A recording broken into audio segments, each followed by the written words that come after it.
Okay, y'all, today we're just going to cover making balanced meals and also setting goals. And so that will be the majority of what we're doing from this point on. And then we'll do some question and answer at the end. Obviously, if you're watching this on video, you'll just have to message me if you have any questions.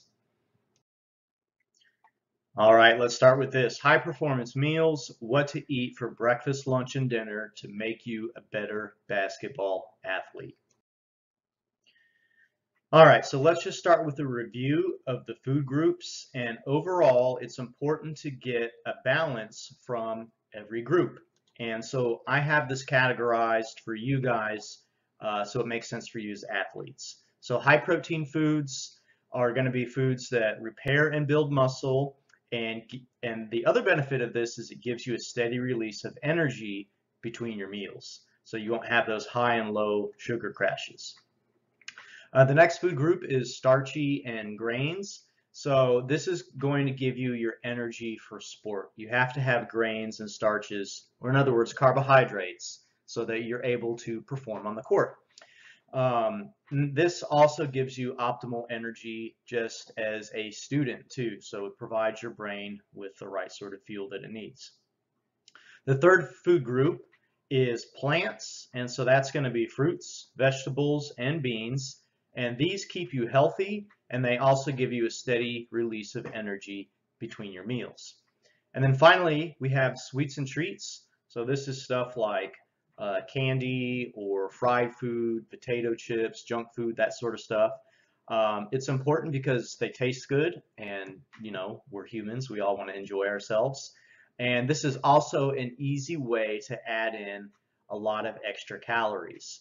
So that may be good in your situation and maybe something that you want to limit in your situation. But just for your information, these are the food groups, and let's get into our next step.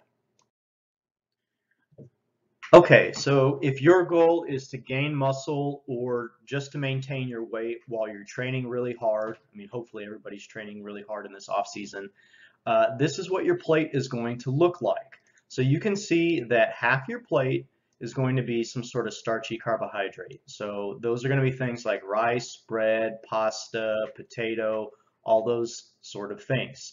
I would prefer that you guys choose the whole wheat or the whole grain option if it's available, but you don't have to do that every single time.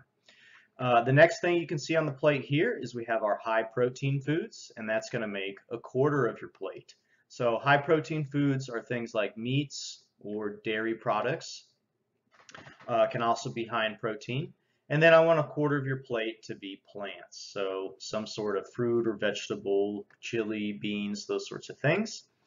And as an addition to all of this, you can have 2 to 3 servings of dairy per day, so that's shown here, and that also helps you increase your protein. And then you can optionally have 1 or 2 servings of sweets per day, so things like ice cream, cookies, maybe an extra Gatorade, something like that is certainly appropriate for somebody who is training very hard or looking to build muscle.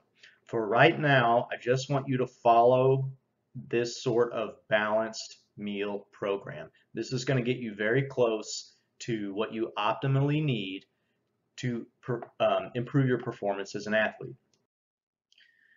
So this is for weight loss or easy training. You'll notice some differences here. So half of your plate is going to be plants in this circumstance.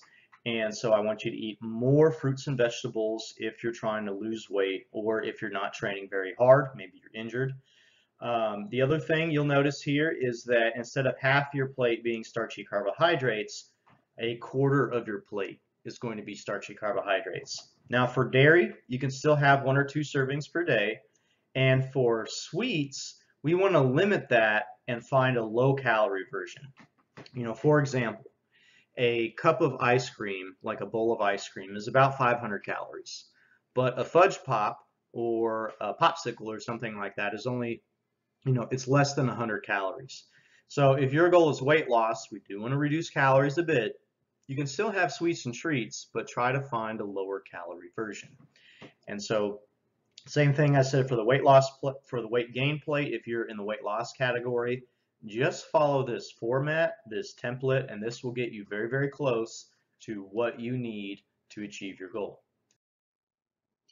So here's some examples following those guidelines that I gave you guys. Muscle gain and hard training for breakfast would have, for example, a couple eggs, a bagel with a spread on it like peanut butter or something, a small glass of milk, and a banana. That would be a balanced meal. It follows all of the templates that we have here above for you. And then you can see lunch and dinner there as well. For dinner, I went ahead and included chicken tenders because when you're working really hard or you're trying to gain muscle, it's okay to get some of those extra calories. But notice that the whole day isn't chicken tenders, pizza, and ice cream.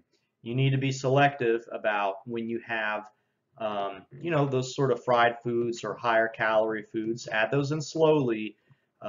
If you're trying to gain weight, we don't want to gain weight too fast. And then for weight loss or your easy training plate, you can see that things are tightened up a little bit here. And for example, for dinner, instead of having chicken tenders, you would have like a baked pork chop and an extra serving of vegetables. So those are two examples of what that would look like. However, you guys all have different preferences and different schedules, so I can't just write a whole meal plan for the whole team. These are just examples. Try to use this when we get into our meal planning exercise. Okay, so now we're going to do an activity and create a custom meal plan.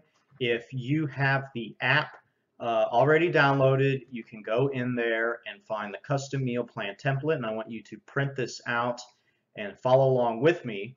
And all you're going to do is under each category where it says like breakfast, lunch, and dinner, you see that it has fast, slow, and on the go, or meal 1, 2, and 3.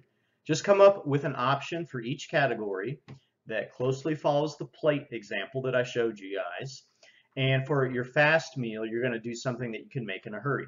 For your slow meal, that would be something if you had more time to eat. And your on-the-go meal is either dining out or something that you just grab and take with you to eat on the go. And that's how you'll do this meal plan. For snacks, you can see that it says nutritious snacks and treats. And what I want you to do with that is for nutritious snacks, put things that you sort of have trouble getting enough during your meals. Maybe it's protein, maybe it's a fruit or a vegetable. So we want to snack on those so we can have them in addition to our diet. And then treats are going to be stuff like, junk food, ice cream, cookies, those sorts of things. You can still plan to have them. They're perfectly okay, but we want to make sure that all of our snacks aren't just from one category or the other. So now we're going to transition into goal setting, how to set and reach goals for the things that we're talking about with sports nutrition. So first, why set a nutrition goal? Who cares? What can nutrition do for you? Well, as an athlete, nutrition